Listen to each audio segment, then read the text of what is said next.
regarde ma montre pour vous dire qu'il est temps. Il est temps pour moi de vous souhaiter la bienvenue. Bienvenue dans The Guest, l'émission où chaque invité est une voix qui vous parle directement dans le cœur. Nous recevons des hommes et des femmes, des dieux, de croyants de tout horizon pour partager leur expérience, leurs témoignages et leurs réflexions profondes sur leur parcours spirituel. The Guest est un moment unique, un lieu de rencontre où questions et réponses se croisent pour nourrir notre foi. Chaque invité explore avec nous un sujet central, apportant une lumière nouvelle sur la parole de Dieu. Chaque émission de The Guest est une occasion pour nous de grandir dans notre foi, un témoignage de la grâce de Dieu à travers des échanges profonds et une prière pleine de puissance.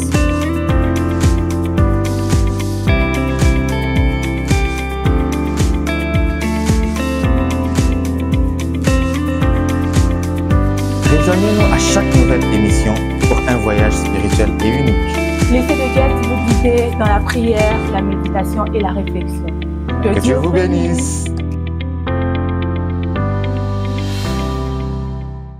Notre situation sociale affecte-t-elle notre vie de sanctification?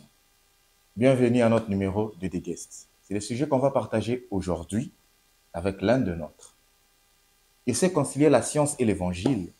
Il sait parler, oui, très bien parler. En tout cas, je vous promets, dès que vous allez lui laisser vos oreilles, vous allez être édifiés sur tous les plans. Mais vous connaissez l'hymne de tous les jours. Je ne suis pas seul. Moi, votre frère Krioni Taka, je suis avec la seule et l'unique Sarah Imba que j'ai dit bonjour. Bonjour à tous ceux qui nous suivent, à tous nos fidèles abonnés. Et si c'est votre première fois de nous suivre, s'il vous plaît, abonnez-vous. Activez la cloche de notification pour ne manquer aucun numéro. Comme annoncé, aujourd'hui, nous avons pour vous le pasteur Pierre Kassongo, que nous saluons. Bonjour, pasteur. Bonjour, sœur Sarah. Merci beaucoup d'avoir répondu présent à notre invitation. Et nous allons faire une petite présentation.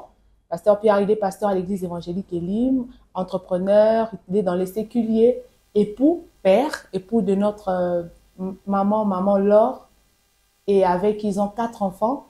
3 garçons et une jolie petite fille, comme il est dit souvent. Pasteur Pierre, il y a à ajouter? Tout a été dit. Je suis le plus important. Je suis pasteur à l'église évangélique Elim, et mari d'une grande dame, Maman Laure Lopaka. Voilà, tout a été dit. Merci. Ok, d'accord. Avant d'entrer dans le vif de notre sujet, nous voulons faire un petit retour en arrière, comme nous avons souvent l'habitude de le faire, par rapport à votre arrivée à Elim. Alors, nous voulons que vous puissiez nous raconter comment vous arrivez à Elim. Ça fait combien de temps que vous êtes à Elim et l'histoire qui se cache derrière votre arrivée ici. Ok, merci beaucoup. L'arrivée à Elim, c'est tout un plan tracé par Dieu pour moi. Et je peux le dire du haut des toits parce que c'est vraiment la providence divine. Et tout se passe en 2013 déjà, quand à l'époque j'étais fiancé à mon épouse actuelle, qui elle priait déjà à Elim, au service des protocoles, vraiment engagée. Quand je l'ai rencontrée, on a passé du temps et un jour on est venu, je lui ai dit que j'aimerais quand même visiter votre église. Je viens à Elim et je sentais déjà mon cœur battre parce que je venais de Lubumbashi. Je suis fils des pasteurs. Mon père restait à Kamina. Moi, je viens à Lubumbashi pour les études. De Lubumbashi, je quitte pour Kinshasa pour le travail. Alors, quand j'arrive à Kinshasa, je priais dans une église de la place, mais pas très engagé parce que c'était le travail, mais j'étais fidèle au culte, fidèle dans mes dîmes, dans mes offrandes, mais pas engagé comme serviteur. Alors, il y avait quand même ce vide-là, ce gap-là. Et quand je la rencontre, on vient visiter Elim, je sens déjà mon cœur battre, mais je lui dis rien. Et en 2014, quand on se marie, elle était surprise que je lui dise, après notre mariage, ce dimanche, on va aller dans votre église. Comment ça? Je dis, bien sûr, je suis convaincu. Et c'est là que je viens, je rencontre le pasteur, notre père, le pasteur Louis Imba. Je parle avec lui. Il dit, ok, bienvenue à l'église. C'est comme ça que j'arrive à Elim et j'intègre, après une année, j'intègre la chorale. Okay. Voilà comment tout s'est passé. D'accord. Ouais. Mais généralement, ce sont les femmes qui suivent les hommes dans leur église. Et je pense que maman leur était déjà préparée à aller prier dans l'église où vous étiez attachés à Kinshasa. Maintenant, la question que je vous pose, quelle est l'importance au fait de la direction divine dans la destinée? Voilà, c'est très important de le signaler. Elle, c'est pourquoi elle était surprise. Parce qu'elle s'attendait à aller prier avec moi. Mais à sa grande surprise, je lui dis que je viens prier chez toi. Parce que l'histoire derrière, ce que mon père m'appelle 2 ans avant cela, il me dit, il y a une grâce de Dieu, tu as l'appel de Dieu confirmé. Maintenant, va dans une église où tu peux être proche du pasteur, où le pasteur peut te suivre. Parce que tu as besoin d'un encadrement. Alors, ne t'évade pas. Alors moi, je me dis, ben, l'église où on va me suivre, quelle église? Bon, moi, je vais pas être pasteur. Je suis dans mon travail, je fais mon boulot et tout ça. Et il me dit ça il y a 2 ans. J'ai même oublié. C'est après le mariage, je sens juste cette conviction, voilà l'endroit où tu dois être. Et je viens, je dis à mon épouse, je dois adhérer à ton église, elle est surprise. Et c'est quand je prends cette décision, le premier dimanche, deuxième dimanche, la prophétie de mon père me revient. Voilà l'endroit où tu dois être pour ton ministère, pour la révélation de ton appel. Donc la direction divine, elle est très importante dans toutes les décisions que nous prenons. Parce que Dieu a toujours raison. Nos émotions parfois nous trompent. Mais Dieu finira par avoir raison. Et nous dirons toujours plus tard, ah, voilà où Dieu me menait. On ne regrette jamais quand on écoute la direction de Dieu. Yes. Voilà. On ne regrette jamais lorsque nous écoutons la direction de Dieu. Et pasteur, vous êtes pasteur, vous avez beaucoup de casquettes. Et comment arrivez-vous à concilier toutes ces casquettes-là? Ouais, très très bonne question. Vous l'avez dit dans l'introduction, je suis pasteur, je suis père de famille, je suis entrepreneur, je suis consultant, je suis aussi agent. Ok. À temps plein aussi. À ne pas ajouter écrivain. Voilà. Je ne dis pas écrivain parce qu'aucun de mes livres n'a encore paru. Ah, ok. Ici, là, je vais publier cette année même. Mais vous êtes sur le point de publier. Exactement. Donc, il y a tout ça. Et nous n'avons que 24 heures. Exactement. Dans une journée. Alors, il faut jouer avec les 24 heures là. Je disais tout à l'heure avant l'émission que moi, j'ai trouvé la stratégie. Ça va faire plus de 10 ans que je vole. Je le conseille pas à tout le monde, que je vole mes heures de sommeil. Okay. Je vole quelques heures de mes heures de sommeil. Parce que c'est le seul moyen de faire plus en 24 heures. C'est de voler un peu d'heures, piquer un peu dans les heures de sommeil, mais aussi garder l'équilibre parce qu'il y a la famille, il y a les enfants. Et je suis très proche des enfants, très proche de mon épouse. Donc, quand je finis mon travail, je rentre à la maison, j'ai du temps pour mes enfants. J'ai du temps pour veiller sur mes affaires. La bonne chose, c'est que j'essaie de déléguer. Il y a mes affaires qui tournent à Lubumbashi. Moi, je suis ici. Alors, il y a des gens qui ont des responsabilités, des gens très engagés, des gens honnêtes avec qui je travaille. Ils me font rapport chaque jour.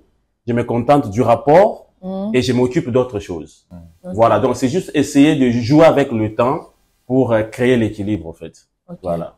Merci, pasteur. Nous entrons maintenant dans le vif de notre sujet. Notre situation sociale a-t-elle un impact sur notre vie de sanctification? Pasteur, ce thème vous parle-t-il? Ouais, un thème très très intéressant, un thème qui mérite qu'on en parle pendant des semaines. Mais on n'a que quelques minutes et je crois que Dieu nous fera du bien, on va partager quelque chose. C'est très très très important comme thème. Ok, d'accord. Qu'attendez-vous par sanctification? Voilà.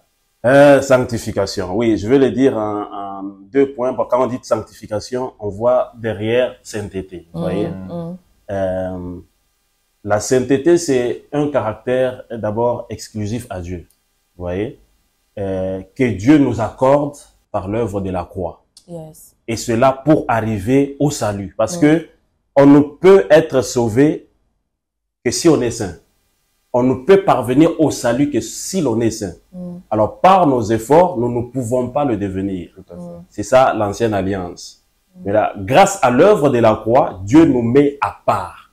Donc, c'est une mise à part. Dieu nous prête son caractère exclusif, la sainteté, qui nous permet d'accéder au salut. Selon que le dit aussi Romains 6, 22, il dit, mais maintenant, étant affranchi du péché et devenu esclave de Dieu, vous avez pour fruit, ça c'est un fruit que nous recevons de Dieu, la sainteté et pour fin, la vie éternelle. Voilà, ça c'est un. Deuxièmement, c'est une invitation à un mode de vie. Nous sommes sauvés, ça se passe dans l'esprit, mais nous sommes aussi corps sur la terre. Parce que l'esprit habite dans un corps sur la terre. On nous invite maintenant à refléter notre nature d'homme sauvé et sanctifié.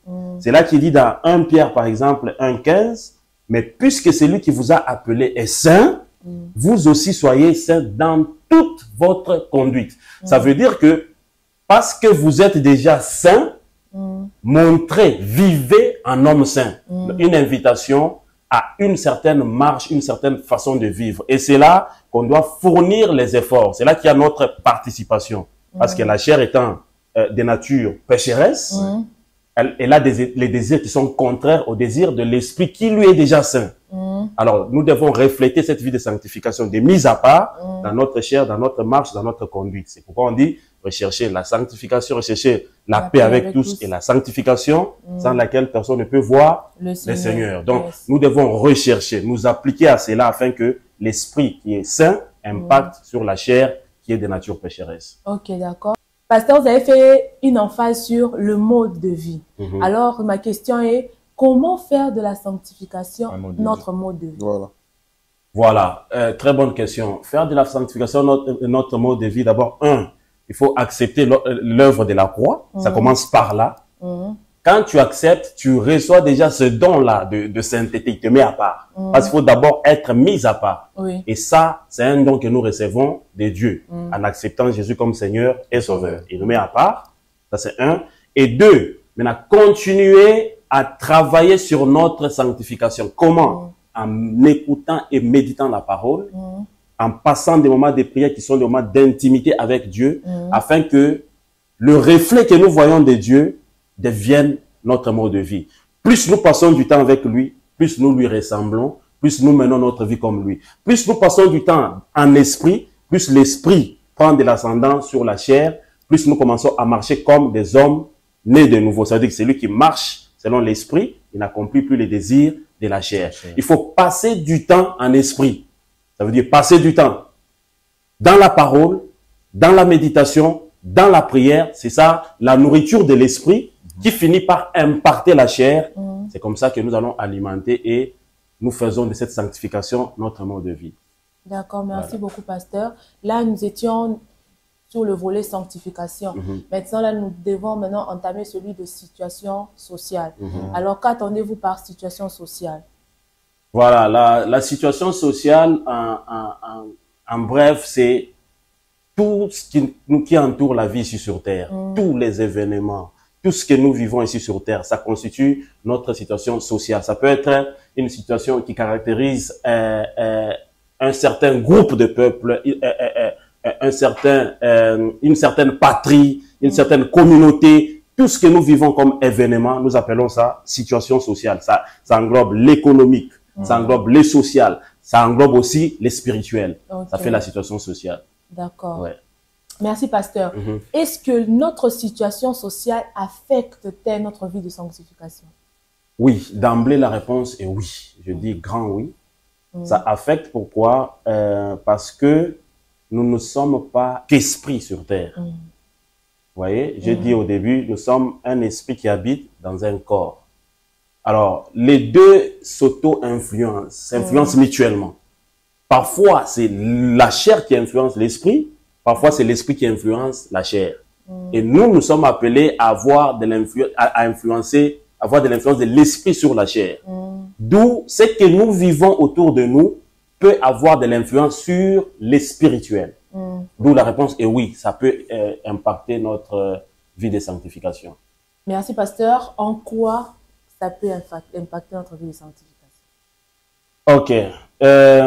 Vous voyez, quand on parle de la situation sociale, je vais me focaliser sur avoir ou ne pas avoir. Ouais. Abondance, disette. Richesse, pauvreté. Vous voyez, Dieu n'a rien contre la richesse. Dieu, il nous bénit avec toute forme de bénédiction. Dieu, il nous donne tout abondamment pour que nous en jouissions, en fait. Il vient, il donne la vie, et la vie avec abondance, en fait. Alors, maintenant, le problème, c'est quoi? C'est l'argent qui, en soi, a une forme de pouvoir. L'argent, ce n'est pas, moi je dis toujours, ce n'est pas le papier que nous voyons, c'est le pouvoir qu'il y a derrière le papier. Exactement. Et l'argent révèle ce que nous sommes en réalité. Et je dis souvent, c'est un amplificateur de ce que nous sommes. Vous allez voir quelqu'un il a l'argent, il devient orgueilleux. Non, il n'est pas devenu orgueilleux. L'argent n'a fait qu'amplifier ce qu'il avait déjà enfoui en lui, en fait. C'est pourquoi la situation sociale peut influencer ce que nous devenons. La pauvreté aussi peut influencer notre vie spirituelle. Il y a des gens, par nature, ils sont bons. Ils aiment faire du bien. Mais le manque peut faire que la personne n'arrive pas à faire le bien qu'il veut faire, qu'il est appelé à faire. C'est-à-dire que déjà, son aspiration spirituelle est impactée par le manque. D'où la situation sociale, oui, elle peut impacter notre vie de sanctification en ce que celui qui s'appuie trop sur l'argent, vous voyez, mais qui n'a pas un cœur transformé, l'argent peut devenir maître de lui. Celui qui n'a pas, il peut avoir ses aspirations de faire des bonnes œuvres, de faire du bien. Il n'arrive pas à le faire. Il peut arriver à convoiter les choses qu'il n'a pas. Il peut arriver même au vol. Il peut arriver à corrompre sa vie, à compromettre sa vie chrétienne. Parce qu'il n'a pas. Voilà un peu. Pasteur, cette émission a un aspect autobiographique, comme je le disais. Et nous voulons savoir, pasteur, vous vous êtes déjà retrouvé dans une situation où votre vie sociale a eu un impact sur votre sanctification? Avoir de l'impact sur ma sanctification. Ou vous êtes retrouvé dans un dilemme. Oui. Dans un dilemme où vous êtes vraiment dans un manque et on vous fait des propositions qui ne cadrent pas avec la vie chrétienne. Vous vous retrouvez maintenant dans ce dilemme-là. Est-ce que je peux ou je ne peux pas, dans ce genre de questionnement? Est-ce que ça vous est déjà arrivé? Oui, ça m'est déjà arrivé. Et surtout, quand j'étais étudiant. Parce que moi, j'ai eu la grâce juste après le boulot, je crois, quelques mois, j'ai eu le travail jusqu'à aujourd'hui. Ça fait 14 ans que je travaille. Mais quand j'étais étudiant, je ne souhaiterais pas cet épisode pour personne. Parce que c'est là que tu sens que la compromission, elle est vraiment proche quand on manque, quand on est dans le manque, en fait. Déjà, je n'avais pas, même les parents, ils vivaient loin de moi, je n'avais même pas de moyens pour payer un loyer. Alors, on co-louait avec des amis un hôtel abandonné, un guest house abandonné. Et dans le guest house, tout le monde habitait, des gens de toute vie habitaient dedans. Vous voyez déjà comment on était exposés. Les gens, ils fumaient, ils se battaient chaque nuit. Ils sortaient, ils vivaient toutes sortes de vies. Il y avait des gens de toutes sortes de vies dans le même bâtiment. Et nous étions exposés à cette vie-là. C'est-à-dire qu'il suffisait juste de prendre une petite décision, on compromettait à notre vie de sanctification. Mais Dieu nous a fait grâce dans tout ça. Aucun de nous, parce que nous étions à 3, aucun de nous n'est tombé parce que nous nous appuyons que sur Dieu, nous ne comptions que sur Dieu. En tout cas, c'est vraiment un grand risque. Quand on est dans la disette, dans la misère, facilement on peut compromettre notre vie de sanctification. Je ne le souhaite pour personne, mais c'est une réalité. Vous avez parlé de la disette, vous avez parlé de la misère, mais il y a des gens aussi qui en ont assez, mais qui continuent toujours dans les détournements, dans des choses qui ne cadrent pas avec la parole de Dieu. Mais je voudrais savoir, cette influence, c'est seulement dans la disette, même ceux qui sont dans l'abondance aussi peuvent être soumis à ce genre de dilemme. Voilà, la Bible dit l'homme bon tire des bonnes choses, des bons trésors de son cœur. L'homme mauvais tire des mauvaises choses, des mauvais trésors de son cœur. C'est de l'abondance du cœur que la bouche parle. Il y a un autre passage qui dit garde ton cœur plus que toute autre chose parce que de lui viennent les sources de vie. Dieu il veut nous bénir, mais le plus important c'est l'état de notre cœur. Vous voyez, il y a des gens qui courent après l'argent, mais Dieu, il court après l'état de notre cœur. Parce que l'argent ne vient qu'amplifier, comme je l'ai dit, c'est que tu es déjà. Alors, c'est mieux d'avoir d'abord un cœur transformé et recevoir de l'argent que d'avoir de l'argent avec un cœur non transformé. Parce que quand on a de l'argent sans être transformé, le pouvoir qu'apporte l'argent va nous conduire vers le mal. Et là, l'argent devient notre maître. Souvenez-vous, Jésus dit, on ne peut pas servir deux maîtres. Soit on aimera un, on haïra l'autre. On ne peut pas servir Dieu et maman. Et les traductions anglaises disent, on ne peut pas servir Dieu et la richesse. Alors, des gens comme ça, c'est un problème de cœur. Vous voyez par exemple l'exemple du fils prodigue. Son père ne lui a pas refusé ce qu'il demandait sa part. Dieu, parfois, il nous bénit parce qu'il est bon. Il nous donne.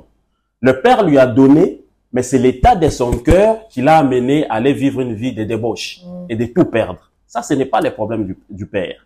C'était le cœur de l'enfant. C'est pourquoi on doit d'abord veiller sur le cœur. Si le cœur est mauvais, la richesse que tu as saura tirer les mauvaises choses de ton cœur et l'argent qui est le pouvoir te permettra de faire des choses.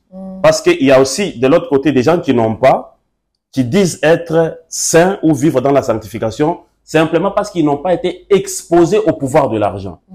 Alors l'argent peut te donner des possibilités que tu n'avais pas avant. Je donne un exemple. Avec l'argent, facilement on peut voyager pour aller commettre l'adultère, loin de son pays, loin de sa ville, là où on te connaît. Je suis pasteur ici, je suis connu, on peut me voir, mais avec l'argent, je peux créer un voyage, aller loin. Exactement. Nous voyons des gens voyager et amener des maîtresses qui viennent d'ailleurs. C'est quoi? Ça, c'est le pouvoir de l'argent. Et tout ça, ça vient d'où? L'état du cœur. Le plus important, c'est d'éveiller d'abord sur les cœurs. C'est pourquoi Dieu, il tient d'abord à l'état des cœurs avant de nous donner les autres choses. Ok, pasteur. En tant que pasteur, quel conseil pouvez-vous donner aux gens, aux personnes qui nous suivent plutôt, pour veiller sur leur cœur? Veiller sur nos cœurs, c'est avoir une relation d'abord avec Dieu. Vous voyez, nos efforts vont échouer. Vous allez voir tout l'Ancien Testament, l'Ancienne Alliance, ce sont les efforts des hommes, les efforts des prophètes, des juges, et tout ça a échoué. Il faut une relation personnelle, seul à seul avec Dieu. Tu connais Dieu, tu lui ouvres ton cœur et tu commences à veiller sur ton cœur à la lumière de la parole. Et Dieu va nous aider.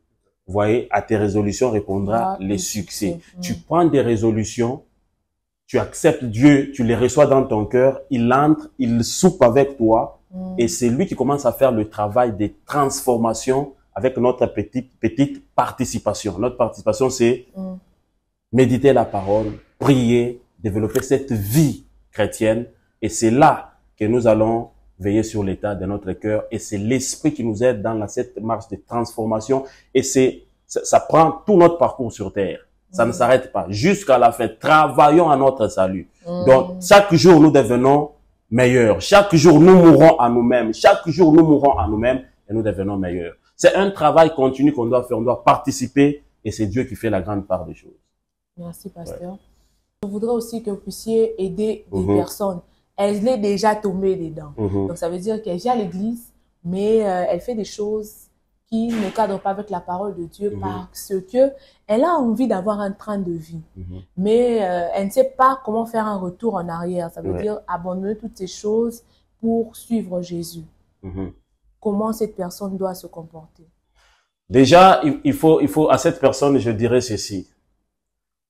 Il ne sert à rien de gagner tout le monde, mais de perdre son âme. Vous voyez? Dieu, il est un père responsable. Soumettez vos problèmes à Dieu. Confiez-vous en l'Éternel. Fais de l'Éternel tes délices, il te donnera ce que ton cœur désire. Il peut ne pas te donner à la mesure de tes attentes. Mais Dieu, il est père responsable. Il fait chaque chose bonne en son temps. Contente-toi de ce que tu as. Paul le dit dans Philippiens, vous voyez, le gain, la piété avec contentement. C'est très important. Aujourd'hui, il y a des gens qui aiment vivre au-delà de leurs moyens, qui veulent apparaître parce qu'ils voient, avec la vie d'aujourd'hui des réseaux sociaux, il y a la pression de la société, il y a la pression, tout ce que nous voyons à côté de nous, il y a tout ça, il y a aussi la situation économique du pays qui fait que les gens, malgré les efforts fournis, ils n'arrivent pas à vivre au-delà d'un certain standing.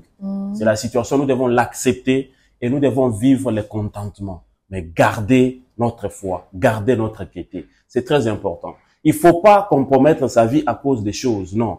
Il y a plus à gagner que les choses que nous voyons sur terre. Il y a la vie éternelle à gagner. Il y a la couronne à gagner. Alors, ne te laisse pas corrompre à cause des choses matérielles qui, du reste, sont passagères. Voilà. C'est ça. Que direz-vous aux personnes qui disent que, comme vous avez dit, Dieu fait toutes choses bonnes en son temps, mais eux disent Yanzambe ou Melara. Donc, ce qui vient de Dieu traîne. Ce qui vient de Dieu traîne. Vous voyez, ça prend plus de temps. Oui, ça prend plus de temps. Vous voyez,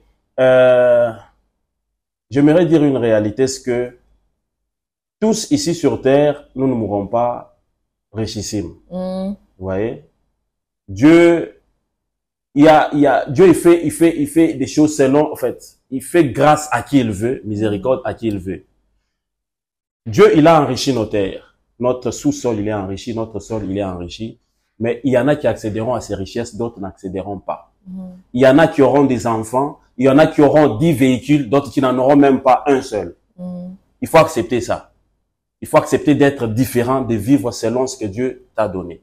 Ne cours pas après ce que Dieu ne t'a pas donné. Attends, travaille, fais ta part et attends que Dieu bénisse. Parce que la bénédiction de l'Éternel qui enrichit et ne la fait suivre d'aucun chagrin. Quand tu te mets à courir après les choses, tu risques d'ouvrir des portes qui ne te sont pas destinées.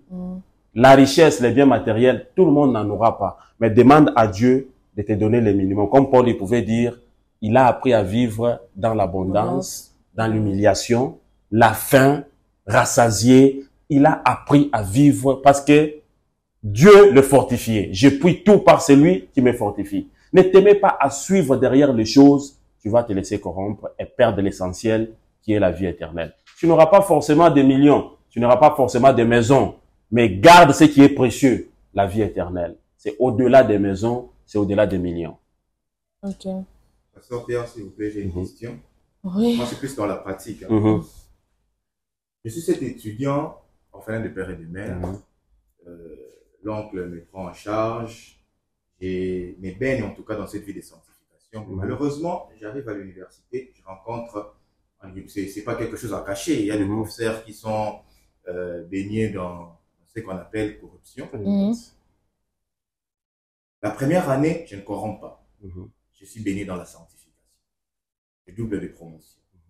Et la troisième année, je me vois naffé de l'université. Et je vais dire à mon oncle, je lui pose le problème, il me dit, je ne paierai pas pour toi, frère académique. Je me suis gardé à la sanctification, je me suis dit, je ne veux pas en tout cas baisser les bras. Je suis ce jeune étudiant. Quel conseil vous allez me prodiguer? Je dirais à ces jeunes étudiants... Pasteur, s'il vous plaît, pour un peu renchérir, avant qu'il réponde, pour renchérir à ce que mon frère Krioni vient de dire, c'est même une histoire qui est dans la Bible. La femme de Potiphar voit Joseph, elle envie Joseph. Et elle veut coucher avec Joseph, mais Joseph est en train de regarder, il est pris dans un dilemme. Si je refuse, la dame va me jeter en prison. Et si j'accepte, je vais rester maître de tous les biens de mon chef. Maintenant, entre ça, parce qu'on sait que la sanctification a un prix. Mais il y a des gens qui ne sont pas prêts à payer ce prix-là. Voilà, je peux répondre. Hein? Oui. Ok. C'est une très bonne question, à la fois difficile parce que c'est la réalité. Oui, exactement. Vous avez parlé des études, mais ça se passe même dans les milieux professionnels, dans les affaires. Nous voyons ça un peu partout. Les sollicitations. Les sollicitations. Même chez la jeune femme qui s'est gardée. Voilà. Je dirais ceci. En vous compromettant, vous prenez le risque sur un avenir que vous ne maîtrisez pas. Vous voyez ça? Yes. Parce que ce qui vient après, nous ne le maîtrisons pas. Sœur Sarah parlait d'un cas de Joseph. Imaginez si Joseph avait cédé. Parce que pour Joseph, dans sa tête, c'était peut-être préserver la petite gloire qu'il avait dans la maison de Potiphar, les privilèges qu'il avait. Mais il ignorait qu'il y avait le trône. C'est pourquoi je dirais à cette personne, l'avenir, tu l'ignores. Vous voyez, c'est lui qui se soumet à Dieu, qui se confie en l'Éternel, ne croupira jamais dans la honte. Joseph, par exemple, il voit perdre le privilège, il se retrouve en prison. Peut-être, il s'était dit en lui-même, j'aurais dû accepter la proposition de la femme de Potiphar pour rester au moins dans la maison de Potiphar. Mais plus tard, il a vu que sa sanctification a fini par payer. Amen. Dieu récompense toujours notre vie de sanctification. Amen. Il y a l'avenir que tu ignores, ne corromps pas l'avenir que tu ne maîtrises pas, c'est Dieu qui le maîtrise. Et il y a des épreuves par lesquelles tu peux passer. Vous voyez, Dieu nous fait souvent passer par les épreuves. Vous voyez, même dans Matthieu 1, Jésus fut conduit dans les déserts pour être tenté par le diable. Oui. Ça peut être une épreuve qui te destine à la gloire. S'il faut échouer, échoue. S'il faut que l'oncle arrête de payer tes études, qu'il arrête de payer tes études. Mais ne vis pas une vie de compromission parce que ça peut peser lourd sur ton avenir. Yes. Tout à fait. Vous voyez? Tout à fait. Échoue les études, que l'oncle arrête de payer tes études, mais reste attaché à Dieu. Parce que Dieu, il voit ton cœur. Il voit que tu t'es donné dans les études, mais tu as manqué des moyens. Dieu finira par te récompenser. Il est le rémunérateur de ceux qui les cherchent. Il récompensera ta fidélité. Voilà. Toujours dans des cas pratiques, hein, Papa Pierre, il y a une histoire d'une jeune fille. Elle n'a jamais voulu mener la vie de prostitution qu'elle est en train de mener, mais ça a commencé chez eux à la maison. Quand elle voulait avoir quelque chose, sa mère lui disait Ozananzoto, tenir au Luka. Donc, pour ceux qui ne comprennent pas Lingala, tu as un corps, va chercher. Tu as un corps, et elle a appris à chercher à travers son corps. Maintenant, là, elle reçoit l'évangile, mais elle ne s'est pas abandonnée, en fait, parce que c'est une vie qu'elle a commencé depuis longtemps. Et si elle a abandonné, son train de vie va s'arrêter. Comment faire dans ce cas? Oui, il faut prendre le risque avec Dieu. Beaucoup de gens ne savent pas prendre le risque avec Dieu, mais ils prennent les risques avec des hommes. Ils sont prêts à prendre des risques pour tout, mais pas avec Dieu. C'est-à-dire que Dieu, c'est comme une idéologie pour eux. Mais ce n'est pas une vérité, ce n'est pas une réalité. Ouais. Comme tu fais confiance en cet homme marié-là qui paye ton loyer, apprends à accorder la même confiance à Dieu, qui est le Père de tous et qui connaît tes problèmes mieux que toi-même, qui connaît les portes à ouvrir, qui connaît les personnes à qui t'es connecté en fait. Toi, le problème, c'est que tu as trop confiance aux hommes. Vous voyez, maudit soit l'homme qui se confie à l'homme. Tu vois ton lendemain, tu vois juste l'homme qui est à côté, qui paye ton loyer, qui t'achète les véhicules, tu te limites là. Il y a peut-être plus que ça. Et même s'il n'y a pas plus que ça, le matériel, il y a la paix, il y a ta vie éternelle en jeu. Prends le risque avec Dieu. Accepte de vivre cette petite vie-là, mais avec Dieu, que de vivre la vie d'abondance, mais sans Dieu. Vaut mieux un chien, un tien que deux, tu l'auras. Que deux, tu l'auras. Ou vaut mieux un chien vivant qu'un lion mort. Vous voyez? Vaut mieux. Pourquoi gagner tout, mais perdre l'essentiel? Prends le risque avec Dieu. Prends le risque. Abandonne cette vie-là. Décide. Ça demande juste une décision. Parce que tu as déjà accepté Jésus comme Seigneur et Sauveur. Prends une autre décision. Prends un autre risque. Jette-toi encore à l'eau. J'arrête cette vie. Seigneur, prends-moi en charge. Dieu te prendra sûrement et certainement en charge. Mais le problème, c'est que tu ne veux pas lâcher. Parfois, il faut lâcher pour recevoir. Mais on veille tellement trop sur ce qu'on a, même si c'est sale, qu'on n'est pas prêt à recevoir ce qu'il y a de meilleur qui vient de Dieu. Voilà. Ok, pasteur, nous tendons vraiment vers la fin. J'aimerais que vous puissiez nous donner les risques que l'on court lorsque on laisse notre vie sociale impacter notre vie de sanctification. Voilà, le risque que nous courons, c'est que, 1, nous compromettons notre vie de sanctification. 2, nous ouvrons des portes au diable, parce que nous avons une vie à mener ici sur terre. Et cette vie-là, elle dépend aussi des principes que nous respectons. Nous devons respecter les principes du royaume. Ça veut dire, nous avons une marche à vivre. Nous devons marcher conformément à notre nature, à notre nouvelle nature, conformément à la parole de Dieu. En nous livrant à la vie de sanctification, nous nous livrons au diable. Nous ouvrons les portes au diable. Et il peut facilement nous cribler. Mais quand nous vivons dans la sanctification, le diable, il a du mal à nous avoir, il a du mal à nous cribler. Et nous compromettons, nous mettons même à risque notre vie chrétienne, en fait. Parce que il y a l'image qui va avec, il y a la réputation qui va avec, il y a les âmes à gagner. Il y a des hommes qui viennent à Christ parce qu'ils voient une autre manière de vivre. Que votre lumière luise, et que les gens voient vos œuvres et qu'ils glorifient votre Père. Vous voyez? Quand notre lumière, lui, c'est pour que les gens voient nos bonnes œuvres et qu'ils viennent à Christ. Mais quand nous menons cette vie-là, nous sommes même un frein à l'évangélisation. Les gens ils regardent et disent, si c'est ça la vie chrétienne, pourquoi je vais aller là-bas? Nous devenons une mauvaise odeur au lieu d'être la bonne odeur de Christ. Parce que nous sommes la bonne odeur. Nous devons la propager autour de nous afin que les gens soient attirés par cette odeur vers Christ. Nous sommes des agents de l'évangélisation. Nous sommes l'évangile ambulant. Vous voyez, si nous ne vivons pas dans la sanctification, nous sommes un frein à l'évangile. Voilà. Papa Pierre, et comme je disais tantôt, moi j'aime la pratique. Il nous arrive deux fois, nous sommes coincés à la pression sociale. La pression sociale, en tout cas, nous laisse pas tranquilles. Et de l'autre côté, on vit les silences des dieux. C'est ça. On a des péninas de tous côtés.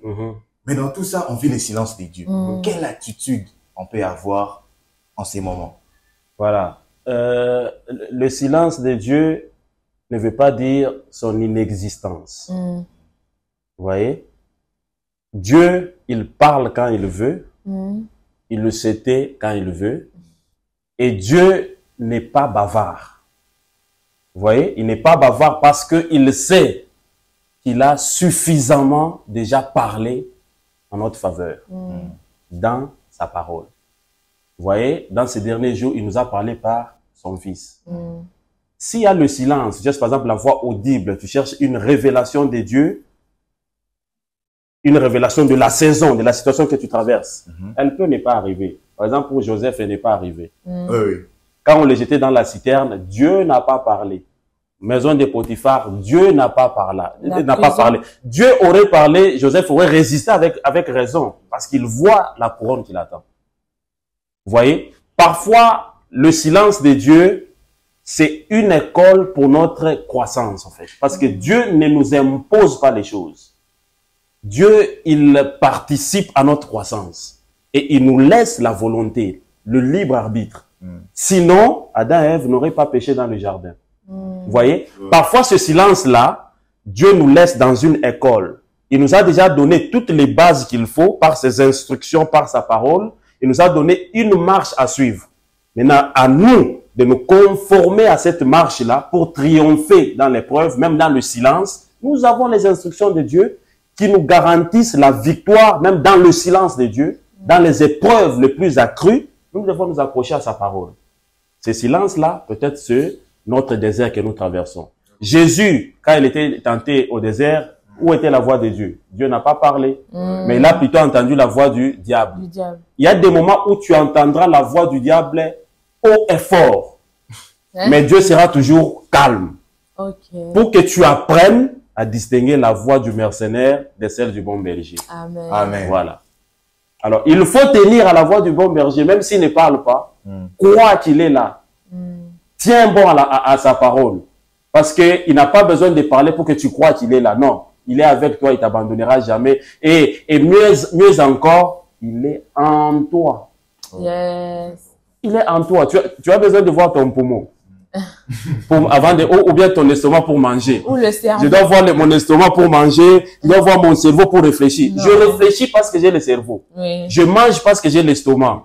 Je résiste parce que j'ai Dieu. Je vaincrai parce que j'ai Dieu. Je garde foi parce que Dieu me donne la force. Il est à moi. Je n'ai pas besoin de le voir ni de l'entendre. Il a déjà parlé. Je m'accroche à ce qui existe, à sa parole, et j'avance. Et pasteur, quel avantage avons-nous à payer le prix fort de la sanctification? D'abord, premièrement, c'est la vie éternelle. Le plus important. Les plus importants. Vous voyez, au-delà de toutes les choses, il y a la vie éternelle. Vous voyez, Paul il dit, je dis 1 Timothée 6:9, il dit, mais ceux qui veulent s'enrichir tombent dans la tentation, dans les pièges et dans beaucoup de désirs insensés et pernicieux qui plongent les hommes dans la ruine et la perdition. Vous voyez, la perdition. Quand nous tenons à notre vie de sanctification, nous avons une garantie sûre. Notre vie éternelle est préservée. Amen. Nous avons d'abord la vie éternelle. 2, nous glorifions Dieu. Les gens, ils regardent, ils voient que eux, ils sont enfants de Dieu. Parce que nous sommes cet évangile ambulant. Les gens, ils regardent et ils viennent à Dieu à cause de nos œuvres. Vous voyez? Les deux là déjà, c'est au-delà de toute autre chose. Parce que les richesses, on peut les avoir par héritage, on peut les avoir par vol, par escroquerie, par détournement. Mais le plus important, c'est ce que nous sommes, ce que nous devenons après ces choses-là. Vous voyez, la vie éternelle, elle est plus précieuse. 2, nous sommes des modèles ici sur terre. La bonne odeur de Christ continue à se propager et impacte d'autres vies. C'est ainsi que nous devenons le sel de la terre qui n'a pas perdu sa saveur. Tout à fait. Sinon, nous perdons notre saveur et avec quoi la lui rendra-t-on si nous la perdons. Voilà. Moi, je dirais c'est le plus important de tout, au-delà des choses. La bénédiction de Dieu va venir, mais c'est Matabi ici. Donc, par-dessus tout, elle viendra. Mais d'abord, le plus important, c'est ça. Ok, pasteur. Et pour finir, quel conseil donnerez-vous aux personnes qui ont déjà laissé leur vie sociale affecter leur vie de sanctification? Voilà. Je vais lire un Timothée 6,17. Ouais, c'est que Paul écrit à Timothée, il recommande aux riches du présent siècle de ne pas être orgueilleux, de ne pas mettre leur espérance dans les richesses incertaines. Ouais. C'est très important, mais de la mettre en Dieu, qui nous donne avec abondance toutes choses pour que nous en jouissions. Vous voyez, qui nous donne toutes choses avec abondance pour que nous en jouissions. Avoir les choses, c'est bien. En jouir, c'est une autre chose. Une autre chose. Tu peux avoir tout, c'est bien, mais ne pas en jouir. Tout à fait. Vaut mieux avoir les peu là, mais en jouir en fait.